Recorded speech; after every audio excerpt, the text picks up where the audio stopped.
श्री स्वामी समर्थ. कधी कधी स्वप्न वास्तवासारखं वाटतं. कधी ते इतके खरे वाटतं की झोपेत असूनही घाम पडतो. माझंही तसंच झालं. एका रात्री झोपेत मी एका जुन्या वाड्यात शिरलो होतो. ती एकदम शांत, एक थंड जागा होती. आजूबाजूला कोणीच नाही, पण वाटत होतं कुणीतरी आपलं पाहतंय. तेवढ्यात एका कोपऱ्यात एक काळसर विचित्र चेहरा दिसला.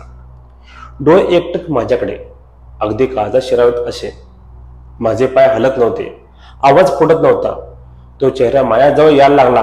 माझ्याजवळ झडप घालला. इतक्यातच माझ्या तोंडून फक्त एवढंच निघालं, श्री स्वामी समर्थ. त्या क्षणाला सगळं थांबलं.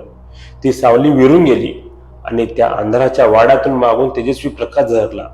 मी जागा झालो, घामानं भिजलेलो, पण मनात केवळ एक भावना, कुणीतरी वाचवलं. कोणतरी माझ्यासोबत होतं. स्वप्न होतं, पण त्यातली अनुभूती खरी होती. तीच अनुभूती असते जेव्हा आपण स्वामी समर्थांचं नाव घेतो.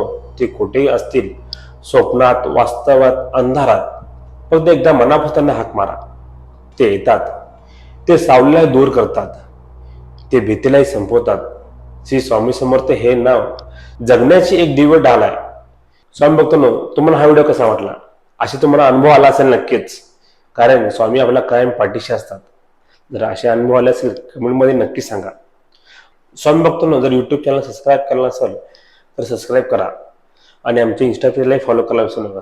चला, लवकरच भेटू नवीन विषय घेऊन. श्री स्वामी समर्थ.